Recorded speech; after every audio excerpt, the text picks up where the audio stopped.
Muy buenas tardes para todos. Gracias por conectarse con esta conversación que iniciamos hoy desde ProAntioquia y la promotora cultural.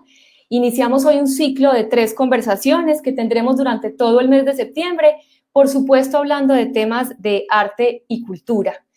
Hoy iniciamos también este proyecto de la promotora que se crea hace un poco menos de un mes y que tiene como objetivo el fortalecimiento institucional y financiero de las organizaciones culturales de Medellín y Antioquia. Hoy entonces iniciamos con un grupo de invitados maravillosos, entre ellos están Alonso Salazar, exalcalde de Medellín, periodista, escritor y un enamorado de nuestra ciudad desde hace muchísimos años. María del Rosario Escobar Pareja, directora del Museo de Antioquia. Germán Carvajal, también gestor cultural, director de teatro y humorista. Y Juan Carlos Sánchez, también director del Teatro Pablo Tobón Uribe, músico, baterista de una banda de la ciudad de Medellín que se llama Nepenthes.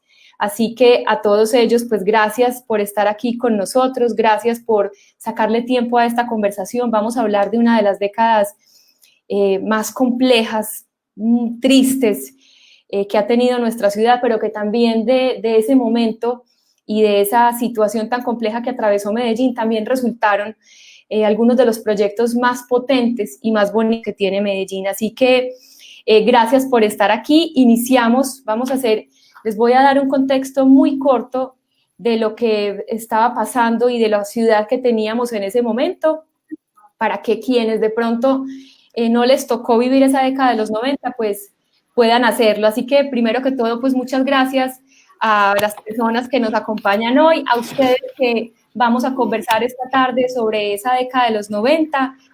Y empiezo, entonces, pues muchas gracias a todos los invitados. Germán, ¿cómo estás? Bienvenido. Y a Alonso, a María del Rosario, a Juan Carlos.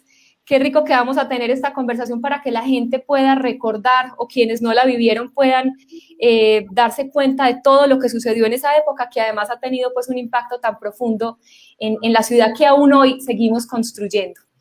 Voy a empezar con un contexto para que ya empecemos entonces esta conversación. La ciudad de Medellín en los años 90 era una ciudad con 1.600.000 habitantes. En 1991, Medellín tuvo más de 6.800 homicidios. Diciembre de 1991 fue el mes más violento, con 698 personas asesinadas. Fue el mes más violento en la historia de nuestra ciudad. Entre 1983 y 1994 hubo 46.000 muertes violentas, más de 600 atentados a instituciones públicas y privadas, a policías y militares, periodistas, políticos, sociedad civil. Medellín se convertía entonces en la ciudad más violenta del mundo. Esto debido a un crecimiento demográfico supremamente acelerado. La ciudad no tuvo tiempo de responder, el Estado no alcanzó a responder a este ritmo tan acelerado que vivía la ciudad, y esto se convirtió, podríamos decirlo, en un caldo de cultivo para lo que sucedió entonces en esa década de los 90. Pero no todo fueron cosas negativas. Digamos que también es importante mencionar algunos de los hitos que tuvo la ciudad en esa década, como por ejemplo en 1990 la creación del primer plan de desarrollo cultural que tuvo una ciudad, que tuvo Colombia y probablemente también en Latinoamérica. Se crea también ese mismo año la Consejería Presidencial para Medellín y su área metropolitana. Alonso escribe No nacimos pa' semilla, Víctor Gaviria, rueda Rodrigo de No Futuro, se crea y también nace la Corporación Región durante esos mismos años. Hacia 1991 también Colombia tiene una nueva constitución política, dejando atrás la constitución de 1886, que no solamente era la más vieja, sino también la más vieja de Hispanoamérica, sino también una de las más antiguas del mundo. Y en 1997 nace el Ministerio de Cultura.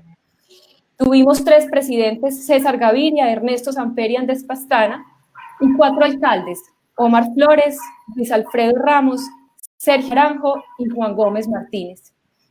Es así como iniciamos entonces esta conversación. Voy a leer un pequeño fragmento de este libro que creo que es un obligatorio para todos los que quieran conocer lo que sucedió durante esos años, y dice así: La cultura paisa tiene elementos positivos de gran fuerza. La nuestra es una cultura pulsional, fuerte, arraigada, tan capaz de hacer la muerte como de hacer la vida. Lo que parece suceder es que en medio de la adversidad se han potenciado sus cargas negativas, mientras sus cargas positivas están relajadas y disueltas en un mar de escepticismo. Así es que iniciamos entonces esta conversación con Alonso Salazar, autor de No nacimos pa' semilla.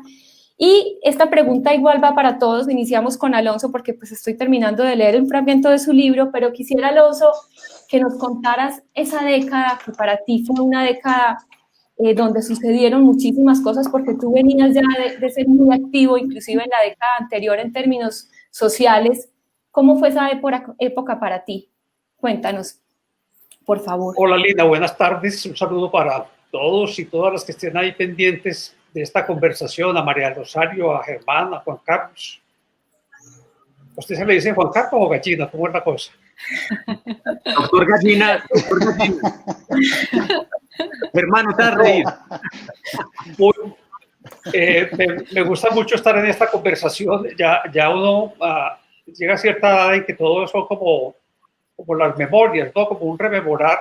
Y me sentí hoy pensando un poco que es que ha pasado el tiempo, ¿no?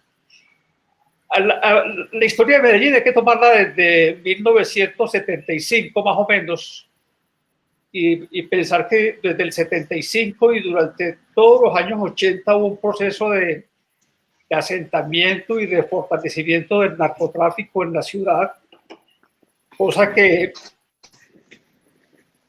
sumados a otros factores económicos y demográficos, pues creó una crisis social sin precedentes, ¿no? Pero sobre todo, y también para lo que vamos a hablar hoy, una crisis de la cultura, a tal punto que al iniciar la década de los 90 se decía con frecuencia, era la expresión más común, esto no lo arregla nadie. Creo que al liderarnos a muchos en propuestas muy de carácter social y cultural, de política en el sentido amplio, y se conjugaron las posibilidades que brindó la Consejería Presidencial para Medellín, pero sobre todo hubo un surgimiento de sociedad civil. Yo creo que la década de los 90 estrenó el concepto de la sociedad civil en la ciudad de Medellín y hubo de todo, pero ¿cómo vamos a hablar hoy de la cultura? En los barrios hubo gente que alzó la bandera multicolor y cruzó las fronteras del odio y fueron un ejemplo para muchos de nosotros que trabajábamos en esas zonas y fueron como el alimento. Era también al mismo tiempo una crisis de la política de izquierda, de derecha, como que se quedó sin respuestas y fue la sociedad y una buena parte de los sectores culturales los que tomaron la iniciativa. Así es. Alonso, en ese momento, cuando se crea la Consejería Presidencial, cuando llega María Emma a la ciudad e inician también esos seminarios que reunían a toda la, como tú lo mencionabas, a esa sociedad civil, porque aquí es muy importante que quienes están viendo esta conversación, como tú lo mencionabas, digamos que de las cosas más importantes que sucedieron en esa década de los 90 y que se ha mantenido durante estas 3 décadas, es que logramos juntarnos todos, el gobierno, las organizaciones sociales, las organizaciones culturales, porque además en esos finales de esos 80 y comienzos de los 90 que empiezan a aparecer también y a nacer una cantidad de organizaciones que inclusive hoy muchas de ellas, yo diría que la mayoría siguen vivas, pero en esos seminarios, Alonso, empieza todo el mundo a juntarse y a reunirse. Yo quiero que tú nos digas eso cómo se vivía, es decir, ¿eso nace porque la consejería los convocó a todos o esto ya empezaba a pasar de manera orgánica en los barrios y simplemente aquí fue donde encontraron un punto como de confluencia?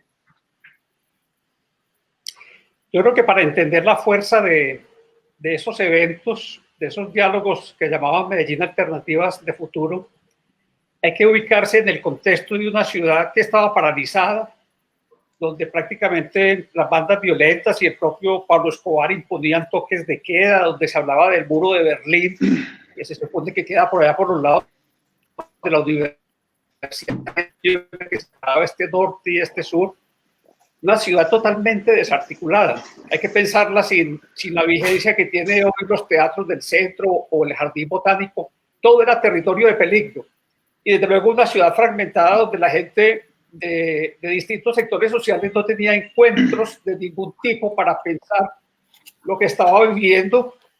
Y por eso fue tan importante que María Emma Mejía hiciera primero como un esfuerzo de recoger lo que había organizado en la ciudad, de esos sectores populares, y luego invitar también a sindicatos, a empresarios, a universidades y al gobierno departamental y municipal a esos diálogos. Entonces de repente empezó a verse gente que nunca se había visto y empezó a descongelarse esa realidad tan dura y a fluir un proceso social muy interesante.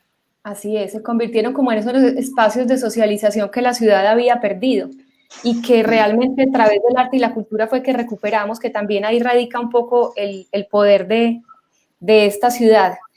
Alonso, gracias. María, sigo contigo. Ahorita, antes de que empezáramos, tú también comentabas que tú, mientras crecías, porque digamos que esa década, pues durante 10 años uno puede arrancar un poco más chiquito, pero ya finalizando, pues está mucho más adulto, pero a ti te tocaba inclusive ver a Alonso en los programas de televisión de Arriba Mi Barrio, que también fueron otro de esos grandes hitos que tuvo la ciudad y que tuvo la ciudadanía también como para enterarse de todo lo que estaba sucediendo. Cuéntanos, María, también cómo fue esa década para ti, cómo veías también a Alonso, que era tan activo durante esos años, pues, y los que siguieron también de ahí para adelante, pero cómo la viviste tú. Bueno, en primera instancia me siento muy honrada de esta invitación, de estar con ustedes, de compartir el espacio con Alonso. De verdad que muchísimas gracias por permitirnos cerrar este día de esta manera y hablando pues tan sinceramente de cosas tan importantes para cada uno de nosotros. Bueno, en mi caso los años 80 pues fueron una década muy difícil. Yo vivía en pleno centro de Medellín, en La Paz con Palacé. Entonces, hacerme adolescente o niña en ese contexto fue supremamente educativo y complejo, cosas que uno viene ya luego a entender cuando mira con perspectiva su propia vida. Teníamos negado el espacio público, la calle, el barrio, los amigos, mucho más en un espacio como ese del centro de Medellín. Mi mundo era la televisión, de muchas formas, la televisión, la biblioteca del colegio, la biblioteca piloto también fue vital para mí. Entonces, para mí encontrarme con el programa de Arriba Mi Barrio cada viernes era un espacio fundamental, vital. Yo de alguna forma era una compañera distinta, una niña diferente en el colegio en el que estaba por mi contexto de todos los días en la casa. Pero gracias a Arriba Mi Barrio, yo me sentía en una ciudad posible, que le hablaba a la ciudad a la que yo veía a través de la ventana o en la que caminaba todos los días. Solo que Arriba Mi Barrio me la mostraba, me la organizaba, la mediaba, por decirlo de una buena manera. Empezaba con una película y terminaba con un relato largo de ciudad. Y al final, ya de mi momento en el colegio, sale Rodrigo de No Futuro y digamos que eso corona mucho de lo que yo había tratado de entender o de vivir en la vida. Ya luego estudio periodismo y empiezo a trabajar en el periódico El Mundo. Yo siempre me he sentido periodista y afronto muchos de mis retos profesionales desde el periodismo mismo, desde la lógica periodística, y en el periodismo me encuentro ya con los ejercicios de participación ciudadana que se proponen y que empiezan a hacerse, y empiezo ya a mirar muchos de los talleres que hace región y que hace Alonso. Recuerdo uno muy importante en el Picacho al que fui. Eran domingos, sábados por la tarde, la comunidad organizada, haciendo talleres, carteleras, hablando, participando en una ciudad en la que no era fácil ir de un lado a otro y que estas convocatorias la hacían posible. Para mí también todo ese proceso educativo, esa comprensión de esa nueva ciudad la remata de alguna forma ese proyecto grande del Museo de Antioquia y de la Plaza Botero, que corona de muchas formas una ilusión de construcción de una ciudad diferente que ya luego se materializa luego en ejercicios políticos y en elecciones y bueno, pero somos hijos de ese largo proceso, de un proceso de escritura, de periodismo, de participación ciudadana, en donde, como lo decía ahorita, creo que nos citamos sin saberlo a una cita histórica que hemos tenido la oportunidad o de ser espectadores, alumnos de todo eso y finalmente lo que estamos haciendo es replicando lo que aprendimos. Así es, Mari, es que para quienes no les tocó, yo también creo que tú y yo estábamos muy cerquita, nos está pasando algo similar como con lo que acabamos de vivir también, es que la violencia nos encerró a todos en nuestras casas, pues teníamos a Alonso por la televisión durante algunas horas, pero nos encerramos como nos tuvimos que encerrar también, digamos, en este momento y quienes tampoco les tocó, pues a ti yo creo que te tocaron los 15 durante esa década también y pues no se podía hacer 15, no podía haber reuniones de más de, creo que 3 personas, ni podía pasar de las 7 de la noche, entonces cuando uno pierde esa libertad es que realmente, que nos volvió a pasar en este momento, es que uno dimensiona también lo que sucedió en esa época. Y sigo entonces con Germán. Germán, vamos a ver de ti una foto de esa época que conseguimos para que nos cuentes cómo fue también tu década de los 90. Yo sé que tú tienes historias muy complejas y muy duras de esa época, porque inclusive también ya hacia la mitad y hacia el final tú ya eras un artista pues, que hacía presentaciones por todos lados y que eras importante y reconocido en la ciudad, y por ende te tocó también de una manera muy de frente ese relacionamiento con los actores, digamos, violentos o ilegales de ese momento. Entonces, queríamos que vieras esta foto, que nos cuentes un poquito sobre ella y que nos cuentes además también entonces cómo fue tu década de los 90. Germán era un bebé cuando asistimos arriba a mi barrio con su colega. Sí, así es. Quiero saludarte, Lina, agradecer a ProAntioquia, a la promotora cultural, este espacio, saludar a mis muy buenos amigos, María del Rosario, Alonso, a Juan Carlos. Y qué buena esa conversación, les agradezco por invitarme a ella. Bueno, esta foto es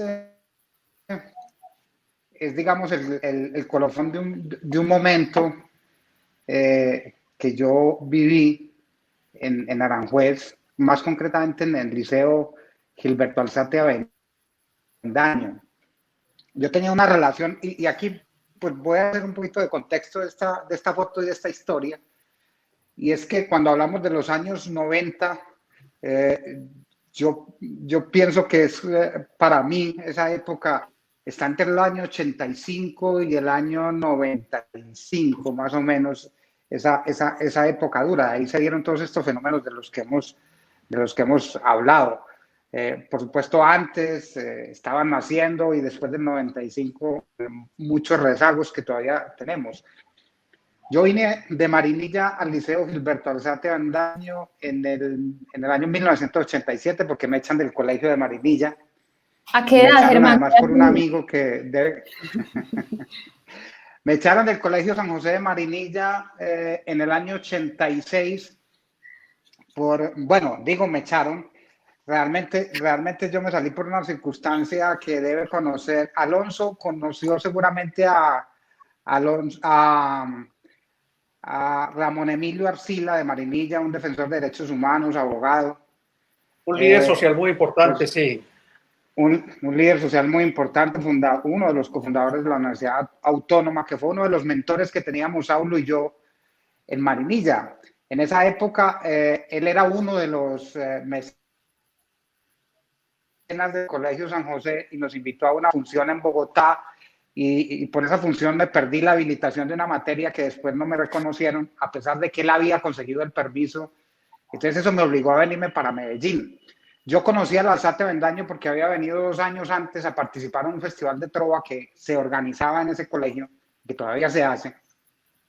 Y los entusiastas de ese año o de esos festivales de la trova eran un rector de colegio que después fue rector del colegio Héctor Abad Gómez, el rector Octavio Díaz, hermano de 2 trovadores, y don Leonel Betancourt, papá de Puchero, otro de las grandes figuras de la trova del colegio Alzate Avendaño de Aranjuez.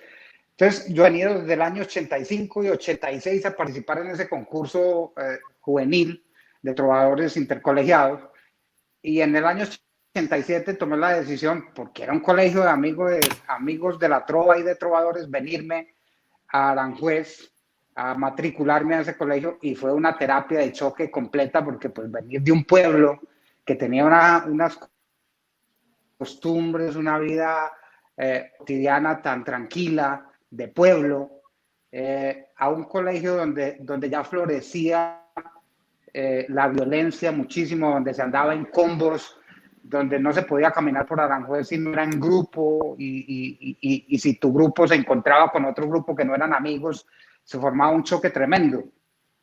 Parte del libro de Alonso me enseñó a conocer esa realidad, porque yo oía a la gente hablar en el Alzate Avendaño muy raro, no era con los términos que se usaban en Marinilla. Pues allá los insultos eran distintos, le decían a uno parce, o pirobo, o gonorrea, eso no existía en Marinilla realmente. Y empecé a darme cuenta de una vida muy difícil, muy azarosa, que empezaron a vivir los jóvenes. En el salón había gente que cargaba armas, había gente que tenía marihuana, y de un momento a otro empecé a ver que llegaron al colegio gente que no estudiaba, y en los salones de laboratorio o en las canchas de abajo del colegio se reunían a hacer farras, a fumar marihuana, y nos sacaban obligados del salón a que fuéramos a hacer trovas a ese combo. Y yo no sabía quiénes eran esas personas, hasta que alguna vez alguien me dijo, no, es que ahí está se llama Ricardo Prisco Lopera. Y yo, pero ¿quién es ese señor? Ese señor es de una banda que se llama Los Prisco. Y a partir de ahí empecé como a conocer cómo se manejaba ese mundo, qué era ese mundo, qué significaba ese mundo. Fueron, digamos, un choque tan fuerte que compañeros míos, por ejemplo, uno de los compañeros que estudiaba conmigo, cayó muerto en el secuestro de Diana Turbay. Fue uno de los secuestradores que murió en ese hecho, y estaba estudiando en ese momento conmigo. Entonces, eso sucedía en el colegio, y uno tenía historias permanentes en el colegio de que alguien pertenecía a una banda, pertenecía a otra banda, y que alguien había hecho X cosa, o que se estaba entrenando en una moto para hacer X trabajo. O sea, eso era una cosa terrible, esa época en el colegio Alzate Avendaño. Yo era un trovador, un montañero que venía de Marinilla, y al que me gozaban muchísimo, porque por supuesto no pertenecía a ese mundo, era totalmente sano de todo lo que ocurría. Y bueno, para no hacerles muy larga la historia y darle paso a Juan Carlos. Pero cuéntanos digamos, de la foto. el contexto de la ciudad en la que llegué. Bueno, Germán, esa foto, cuéntanos sobre la foto. Es precisamente, esa foto es la recopilación de esas historias. Yo en el Alzate Avendaño estudié desde el año 87 hasta el año 90. Me hice bachiller del Liceo Gilberto Alzate Avendaño, y en el año 90 y 93 fuimos invitados a Teleantioquia a un programa de televisión nuevo que salía, que se llamaba Recorcholis, y en este programa Recorcholis nosotros hacíamos trovas y parodias de lo que ya estábamos un poco cansados, porque eso también lo habíamos hecho en radio, y a mí me seguía dando vueltas en la cabeza el lenguaje, las pintas, entre otras cosas, porque yo vivía en Manrique, estudiaba en Aranjuez y llegaba tarde después de los festivales o de las presentaciones de trova, llegaba tarde a mi casa y había que caminar desde el centro, desde la Oriental por la Avenida Ecuador, había que caminar hasta Manrique, la 45, porque Mucho. a las 10 de la noche, 11 de la noche ya no te llevaba ya no había buses y no te llevaba un Estaba taxi. solo. Por la violencia que había en esa época. Entonces había que caminar y uno se encontraba en el camino con una cantidad de gente que venía del trabajo y estaba haciendo lo mismo, caminando para llegar a su casa. En los lugares de esta ciudad estaba dividida en dos. Había un norte y había un sur muy marcados desde el centro. Desde la 33 hacia el Poblado ya eso era otra cosa, era un mundo en el que no cabía ninguna persona que venía del norte. Y era muy fácil distinguirlos visualmente.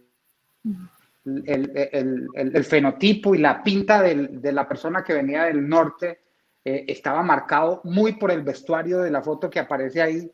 Eran pelados, estoy hablando de los pelados, eran pelados que andaban de mochos, tenis de marca, la camisilla, la cachucha, y había una especie de veto en cualquier sector de la ciudad que no fuera el norte por estas pintas. Uno llegaba, yo me acuerdo que nosotros grabamos en Unicentro, recién inaugurado Unicentro, fuimos a grabar un capítulo y nos vestimos así y nos sacaron de Unicentro, nos sacaron los taxistas y nos sacó el centro comercial. Sí, claro. Y uno, donde íbamos a grabar y estábamos vestidos con esa pinta, nos llegaba la gente. Entonces, nosotros lo que hicimos con eso fue mostrar una ciudad diferente. Era contarle a la gente, mire, hay otra ciudad donde los pelados se visten así, donde los pelados hablan así, y les toca vivir en un mundo de violencia y de unas cosas terribles, pero no todos son así. Digamos que eso era lo que nosotros queríamos contar en esa época. Vamos a mirar un video tuyo, Germán, también, pero frente a lo que mencionas, esa forma de vestir, esa manera de hablar que inicialmente, como tú lo dices, inicia en una parte de la ciudad, luego permea la ciudad completa, ¿cierto? Porque digamos que esos modelos, inclusive estéticos, se empiezan a permear la ciudad completa y todos terminamos hablando así, vistiéndonos así, que inclusive hasta hace muy poco también... Sobre todo, Lina, hablando todos igual. El parlache se universalizó. Sí. Ese parlache que inclusive está escrito también en este libro, que es muy interesante revisar eso que tú haces aquí, Alonso, porque efectivamente luego ya eso estaba completamente permeado. Entonces vamos a ver, Germán, un video tuyo y vamos a hablar también sobre eso. Listo.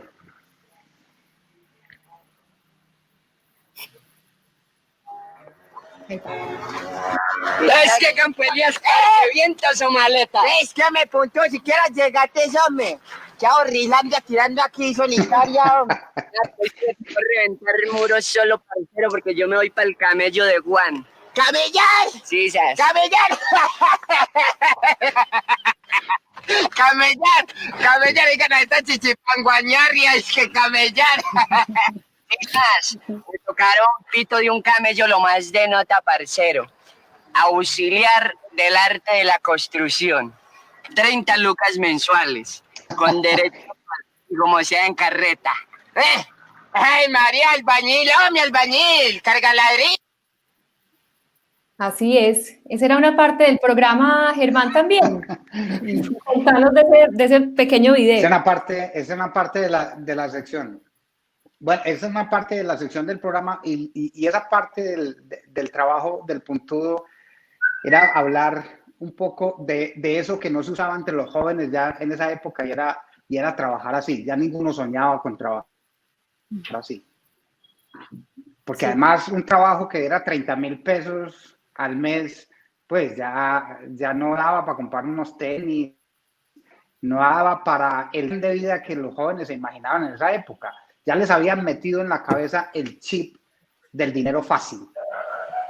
Y en este capítulo, recuerdo bien, lo que nosotros queríamos un poco señalar era eso.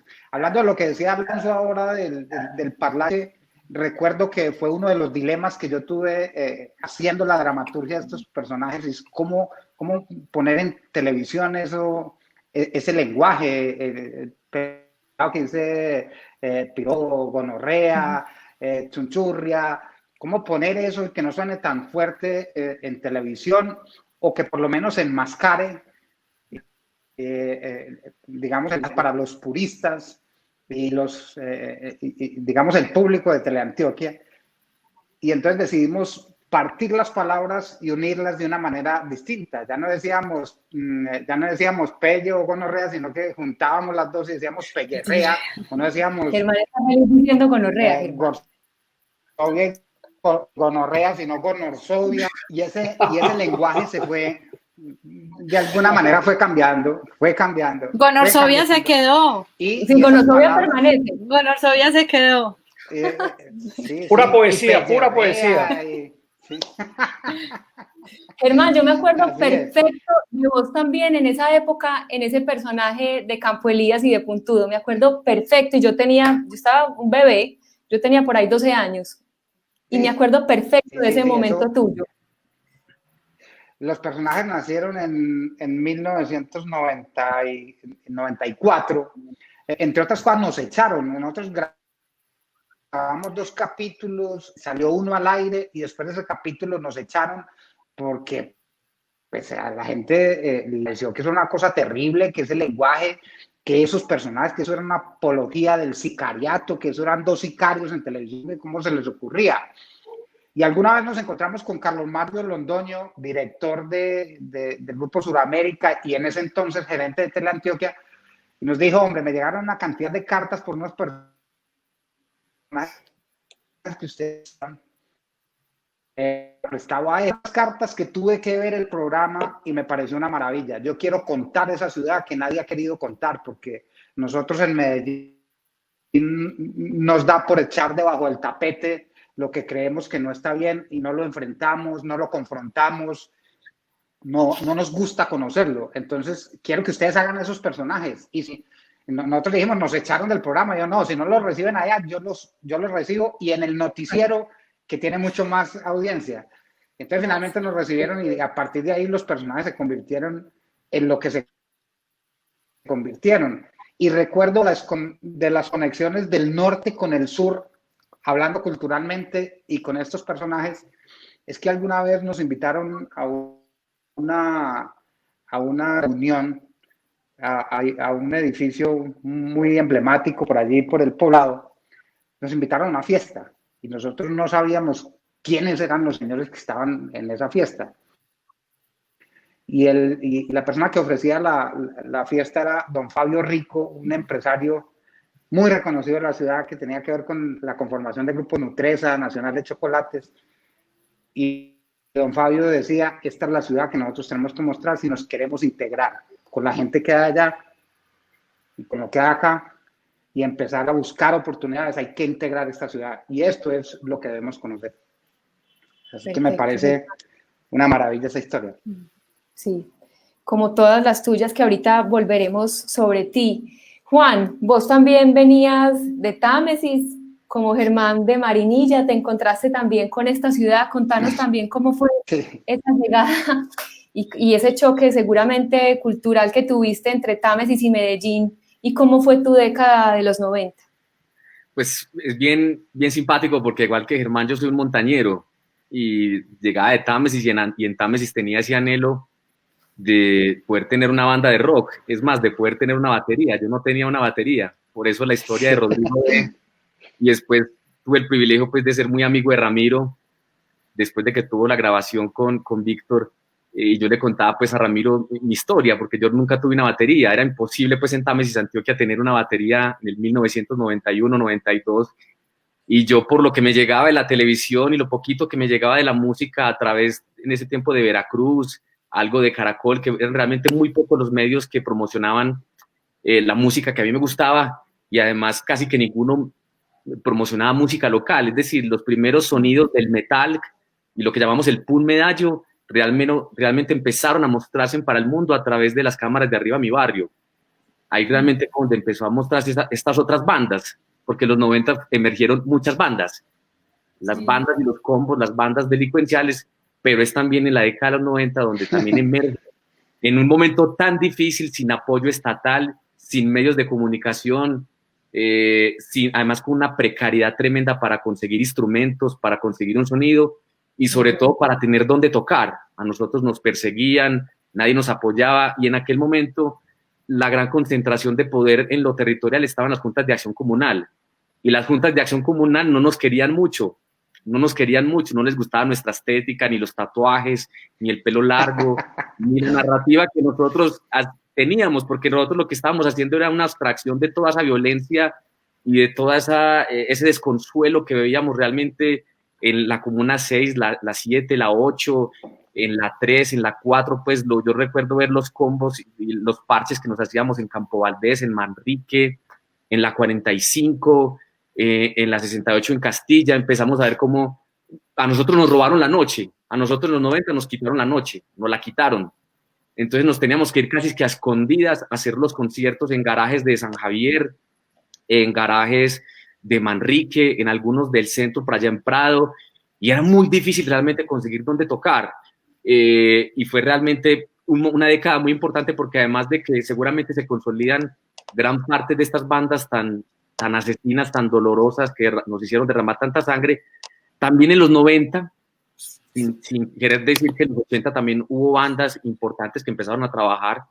En los 90 es donde se empieza a consolidar un poquitico más el fortalecimiento de muchos grupos en Medellín, de Masacre, de Ira, Los Árboles, Frankia Muerto, Tribu Merta, pues empiezan a emerger una gran cantidad de bandas que con mucho esfuerzo lograron empezar a poder grabar sus discos, que era pues impensable en los 90, realmente fue muy difícil que las bandas pudiéramos grabar un disco. Juan, ¿esa foto de qué es? ¿Dónde estabas? Bueno, ¿Ese escenario era? Eso es un capítulo muy importante y se llama el Carlos Vieco Ortiz. El Carlos Vieco para el rock colombiano, para el rock nacional, para el rock de Medellín, fue un templo muy importante y fue quizás el primer escenario de carácter público que empieza a decir, listo, vamos a apoyar a estos pelados. Y fue una lucha que se tuvo en aquel momento. La persona, le decíamos Toño Puta, que era una persona que conseguía recursos del INDER de Medellín. Recuerdo que nos ponían en cajas de cerveza, poníamos la batería, nos tocaba traer nuestros propios instrumentos, prestar, rentar. Bajarlos cargados, además, porque la bajada de los instrumentos al Carlos Vieco era un camello. Eso, ahora porque los viejos lo arreglaron, pero nos tocaba subir. Sí, obvio. Nos tocaba subir eso, los equipos, y nosotros recordamos siempre que pues el teatro, en su momento, pues el Festival de Poesía también empezó allí, algunos eventos también de carácter popular, pero cuando la administración municipal en los 90 empieza a darnos ese primer, se llamaba Mederrock, ese primer espacio para que nosotros pudiéramos visibilizar esa expresión de libertad, que era realmente lo que pasaba con el punk y con el metal y con el hip hop. Nosotros realmente lo que queríamos era contar lo mamados y lo hastiados que estábamos a través de nuestra música y esa manifestación estética que teníamos logró que en el mundo se hable hoy que existe un punk medallo y un metal medallo y es diferente a los otros, porque habían bandas del poblado, nosotros teníamos amigos de Laureles que tenían la posibilidad de que un amigo en Los Ángeles le mandara una guitarra eléctrica, pero teníamos otros amigos que las tenían que construir, hacían sus propias guitarras eléctricas y nos íbamos para algunos talleres y nos organizaban los amplificadores. Y, por ejemplo, la primera batería mía me la organicé con una lavadora vieja. Tengo que confesar que me robé un redoblante de la banda más. Me robé un redoblante de la lavadora. Con una lavadora hice como el bombo. Y luego ¿Con la parte de afuera? El bombo, sí, no. Con el bombo. Y luego una persona de una orquesta de música creo que era de música popular, me prestó un platillo y ya luego yo me inventé un pedal y pues fue muy difícil para todos, pero si habían, digamos, los ricos, habían unas bandas que eran de los ricos, pues del poblado, de Laureles, que sí tenían instrumentos y tenían sus parches más íntimos, pero realmente habíamos otras personas de otros barrios, de San Javier, de Manrique, que nos tocó muy duro, nos tocó realmente muy duro y muchas de esas bandas hoy persisten y hacen giras nacionales y siguen desarrollando su proyecto de vida alrededor de la música, pero los 90 fue fundamental y a pesar de la violencia y la ausencia estatal, ese empuje, esas ganas de hacer música tan tremenda en los 90 fue lo que permitió que años después, estando por ejemplo Alonso ya gobernando la ciudad, naciera un festival como Altavoz que es una plataforma increíble, que forma, que pone a circular,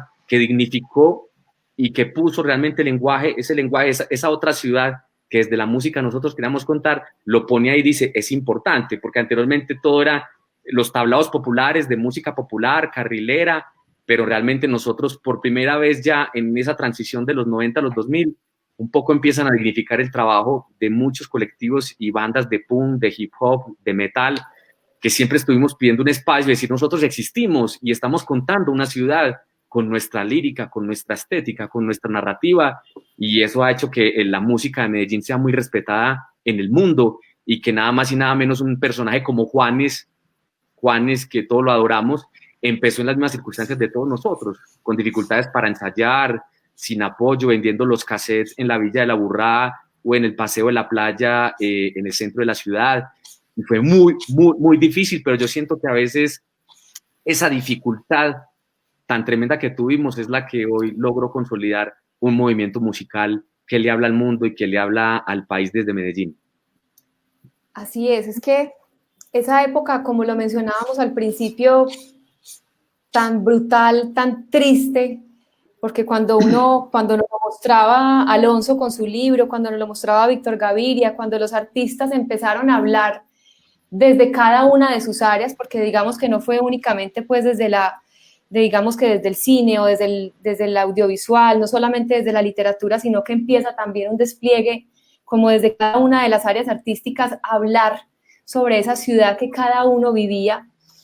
Es que empezamos todos también a darnos cuenta, porque digamos que en lo que mencionaban también de que estas dos ciudades que nosotros teníamos, probablemente muchos estaban muy desconectados de esa realidad que se empezaba a gestar en los barrios y que era tan compleja. Pero antes de que cada uno hable como de las áreas de su experticia, Alonso, yo quisiera que nos contaras un poquito como sobre ese nacimiento de Corporación Región, que también para esta época y hoy más que nunca también sigue viva, porque digamos que si bien hemos avanzado muchísimo y eso es innegable y eso yo creo que se puede medir de muchísimas formas, seguimos siendo una ciudad con muchas dificultades.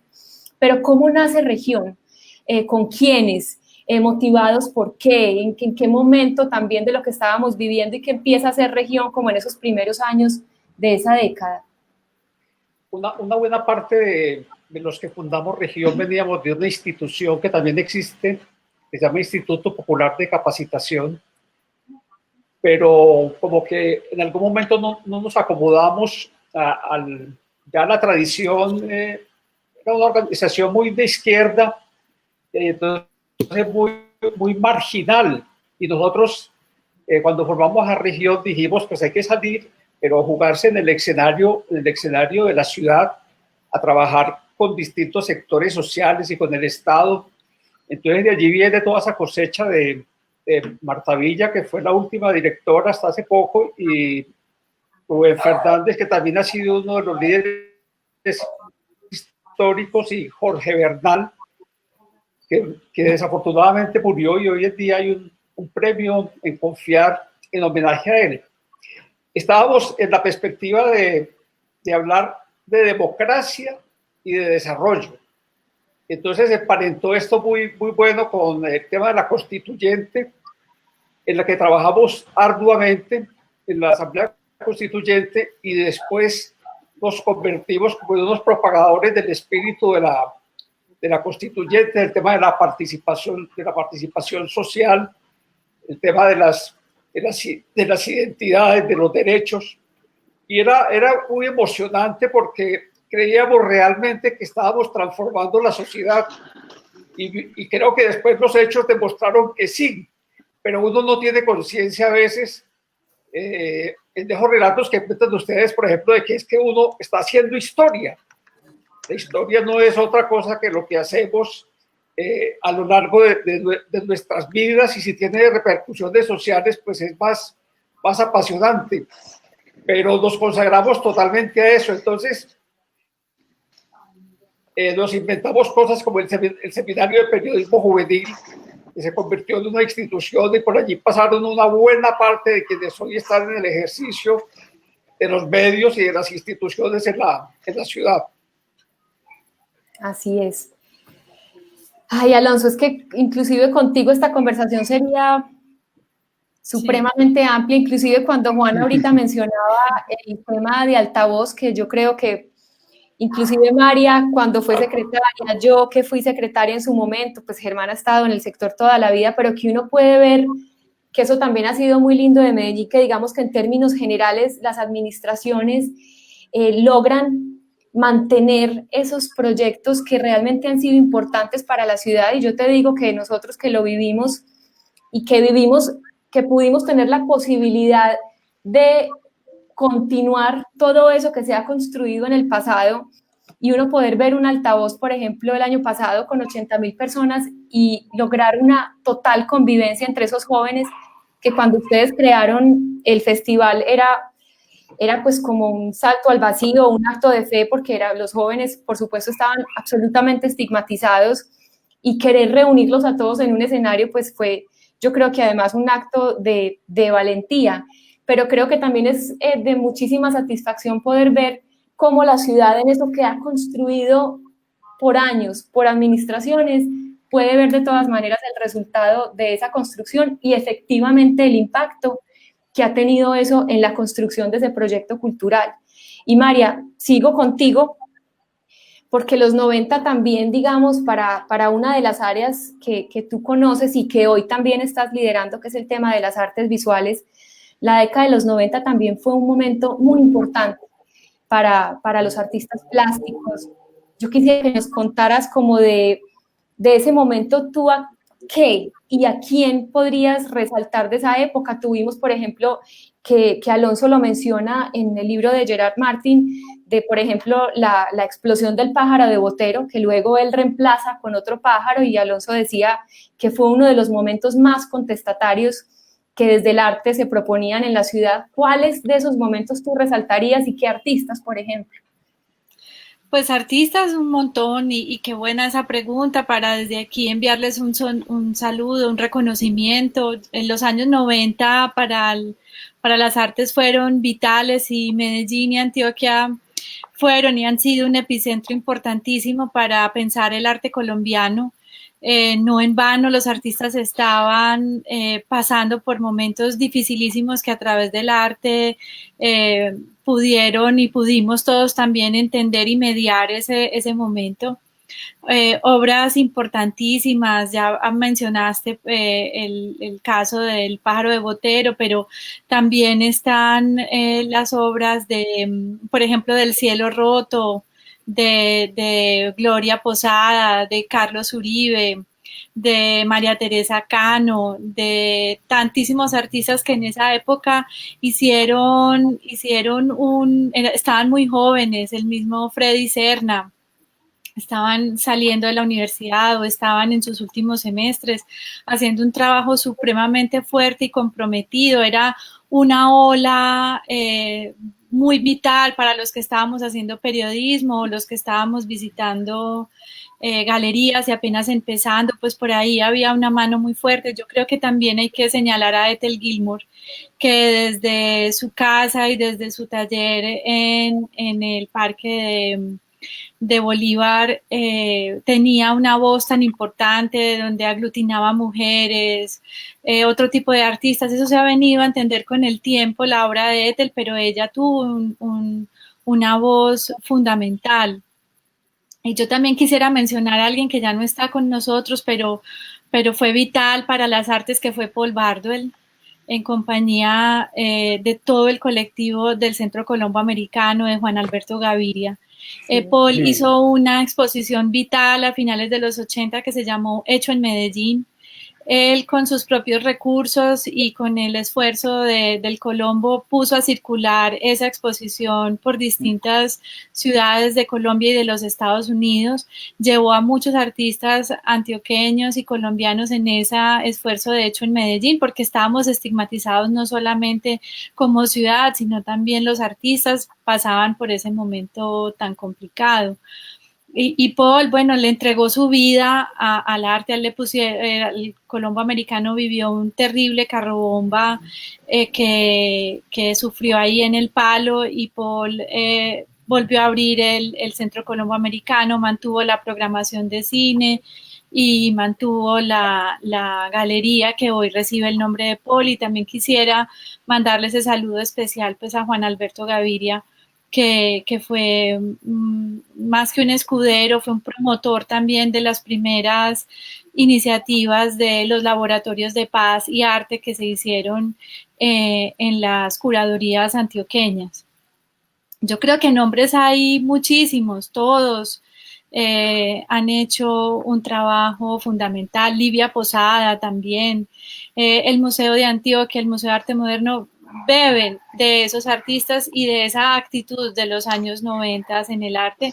Y vuelvo a decirlo, creo que el Museo de Antioquia recoge en los 90 buena parte de esa actitud. Yo también quisiera mencionar a Alberto Sierra en la Galería de la Oficina. Alberto, pues, es un personaje para estudiar, para revisar, con luces y sombras, obviamente, pero todos estos personajes, Paul, todos los artistas que he mencionado, de alguna forma estuvieron cerca de Alberto. Adolfo Bernal también con su obra Signo Señal y con la obra Medellín tiene norte, hizo un trabajo importantísimo señalando que había que mirar hacia el norte, como ahora lo decía Germán, la estigmatización entre norte y sur, y cuando Adolfo hace esa obra de Medellín tiene norte, vuelve a poner los ojos desde el arte sobre una relocalización y una mirada diferente. Y por eso también su obra Medellín, que estuvo en los años 70, que ya luego en el MD07 vuelve y se plantea, pues vuelve tan fuertemente como un símbolo de la transformación, del deseo de renovación de la ciudad. Tú preguntas desde los artistas plásticos y visuales, pero obviamente pues... Sí, habría que de todas maneras tomar todo ese universo, María, y cómo no nombrar pues todas esas personas que tú mencionas. Yo aprovecho también para agradecerle a todas las personas que se conectaron hoy, pues que están conectados con nosotros en este momento. Esta conversación para nosotros es vital. Hay que conocer lo que ha sucedido en Medellín para que podamos efectivamente construir hacia adelante. ¿Cómo se nos está... Lina, se me estaba olvidando un nombre de una artista muy importante que acaba de volver a mi mente, y es Patricia Bravo, con dos obras fundamentales, la del carro bomba en la casa de Juan Gómez Martínez y el listado de muertos en un año en Medellín, que es una obra también fundamental. Perdón, pero quería mencionarla a ella también. Gracias. Perfecto, María, gracias. Germán, vuelvo contigo, inclusive esta pregunta creo que es para todos porque se nos está acabando el tiempo, pero yo quisiera que ustedes me dijeran lo que piensan. ¿Ustedes creen que los 90 logra una verdadera integración del arte con la vida? Es decir, en esos años la cultura sale como de los entornos cerrados, como lo mencionaba María ahorita con el tema de las artes visuales, los artistas empiezan a crear sus propios espacios independientes. Digamos que la discusión cultural estaba en décadas atrás muy limitada para ciertos sectores. ¿A ustedes les parece, y arranco con Germán, que efectivamente durante esta década tan compleja donde las organizaciones culturales y sociales logran convertirse en unos actores políticos importantes, hacen parte de las discusiones de la ciudad y que efectivamente se logra integrar ese arte con la vida de una manera como no se venía dando en décadas anteriores, Germán? No, por supuesto. Yo tengo que decir que la cultura en los años 90, en esta época que hemos mencionado, fue un milagro para la ciudad, entre otras cosas, porque no solo se mató una cantidad de gente, una cantidad de ideas, dinámica de una ciudad, los valores de una ciudad, sino que también se mataron los referentes artísticos y culturales, porque por mucho tiempo a la ciudad no vinieron artistas internacionales de ningún área.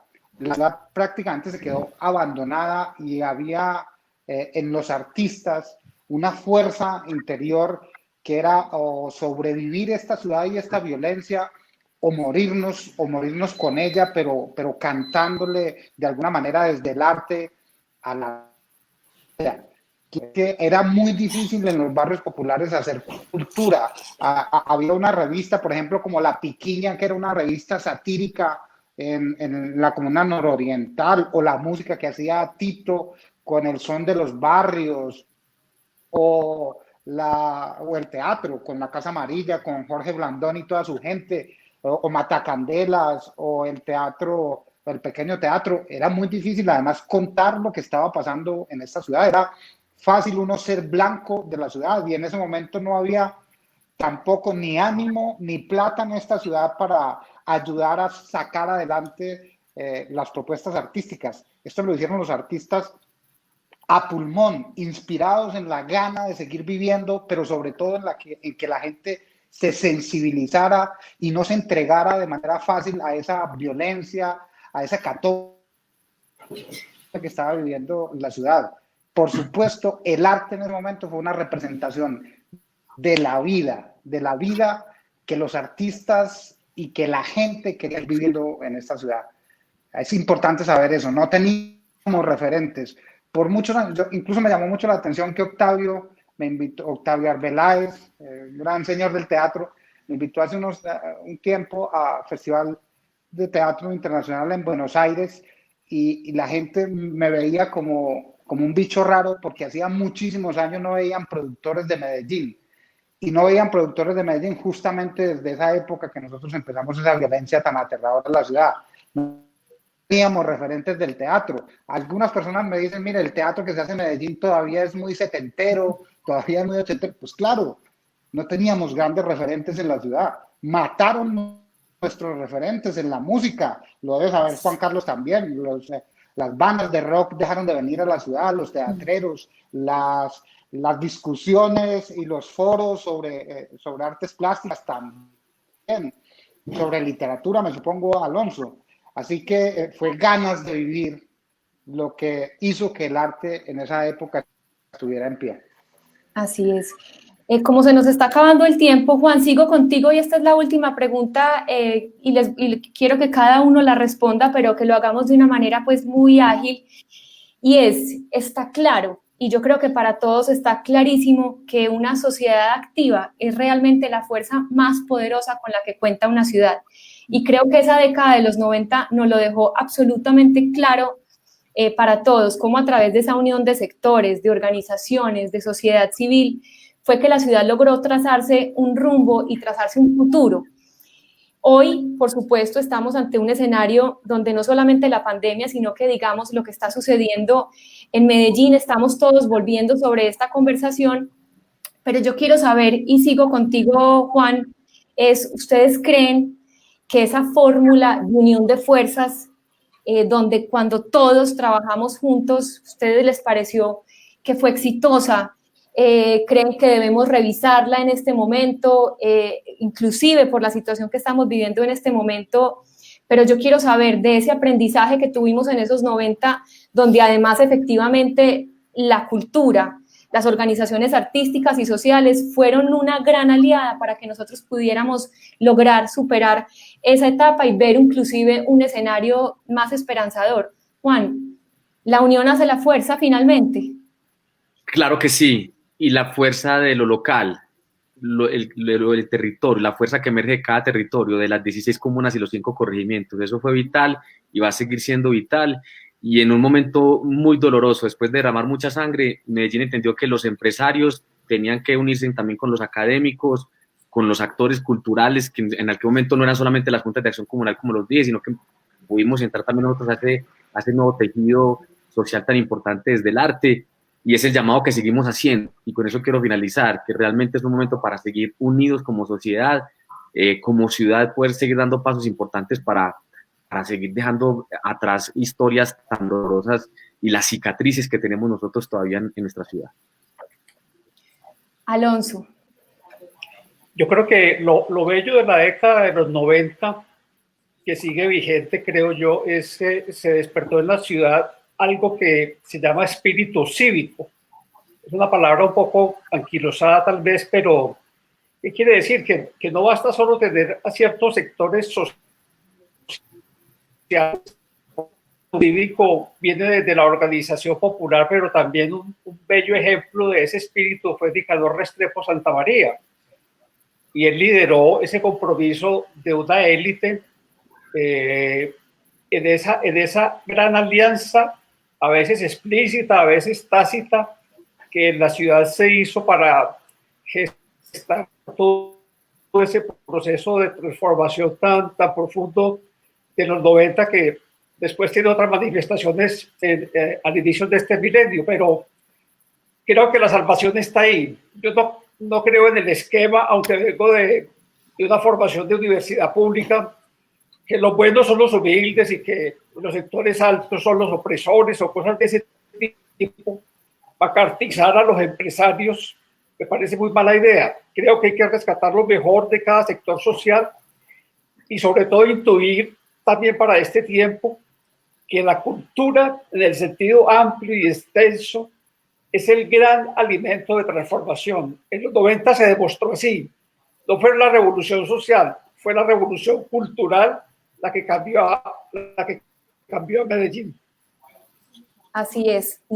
Yo creo que la cultura y el sector cultural y artístico nunca debe perder su voz, porque efectivamente yo creo que está clarísimo que en esa época, y que lo sigue haciendo, pues fue, por decirlo así, salvó a la ciudad y la sigue salvando día a día. María. Pues yo siento que lo que vivimos en los años 90 era o tenía el espíritu de estar haciendo algo vital, importantísimo, inaplazable. Nos sentíamos citados por personajes como Alonso y otros para generar una suerte de revolución, de algo inaplazable. Yo quisiera como que nos convocáramos a volver a sentir eso, a volver a pensar que el tiempo lo refundamos todos los días y que la ciudad todavía tiene otras cumbres por alcanzar y que esas cumbres están atentas y que no las vamos a hacer si no estamos juntos y unidos, porque nuestros objetivos todavía son muy grandes por un lado, y por otro lado porque esto es un proceso y es un proceso muy largo. Lo que hoy damos como una victoria es apenas el resultado de un trabajo muy duro que pudiéramos perder si no continuamos unidos haciéndolo. Así es, gracias María. Y Germán. Bueno, yo que viví en Manrique y estudié en Aranjuez, pude darme cuenta muy bien de esas dos ciudades que había en esos momentos. Y pude darme cuenta que a través del arte y de la cultura, en mi caso con los personajes que nosotros estábamos haciendo en esa época, podíamos unir a la ciudad. Hay un lenguaje que une y es el lenguaje del arte. Creo que de esa época hay que aprender eso, hay que aprender a escuchar las ciudades distintas que hay. Aquí no hay una sola ciudad, hay ciudades diferentes, y hay que conocer al otro, dejar el miedo de conversar. Esta ciudad empezó a recuperarse cuando empezaron a conversar todos los sectores y a conocerse y a entender que íbamos en un solo camino, y ese camino era sacar adelante a Medellín. La invitación es esa, conversar y dejar las diferencias. Así es. Bueno, yo les agradezco pues a ustedes, Alonso, María, Germán, Juan. Mil gracias por esta conversación. Ojalá podamos seguir teniendo muchas más. Ojalá presencial, porque de todas maneras hace mucha falta la conversación cercana y cálida que da pues la presencialidad, pero les agradezco mucho por acompañarnos en esta tarde de hoy. Que la gente ojalá cada vez conozca más esos actores y esas organizaciones que nos dieron esa ciudad que tenemos hoy, que lucharon para construir esa ciudad que tenemos hoy, que tenemos que seguir construyendo. Así que yo quiero también agradecerle a las personas que nos acompañaron. Y para terminar, les voy a leer un pequeño fragmento de María Teresa Uribe, de ese momento y de esos encuentros, de esos seminarios que convocaba Región, que convocaba la María Emma Mejía también en ese momento, para despedirnos. A ustedes muchísimas gracias. Y dice así: y de pronto todo fue posible. Allí estaban reunidos por primera vez en la historia de la ciudad actores sociales de muy diverso carácter y representatividad pública, sentados frente a frente, mirándose a los ojos y reconociéndose como interlocutores válidos, capaces de discurso y de acción, y como copartícipes de una historia colectivamente vivida, a la que era necesario cambiarle de rumbo y de sentido. Todos estaban allí, aún fragmentados y atomizados, dueños de sus miedos y sus fantasmas, de sus reclamos y justificaciones, de sus terrores y recelos, pero confundidos en un propósito común, buscarle alternativas de futuro a una ciudad doliente y estigmatizada, después de décadas de oscuridad y silencio. Qué bello. ¡Qué hermoso! ¡Bravo! Hermoso. Hermoso.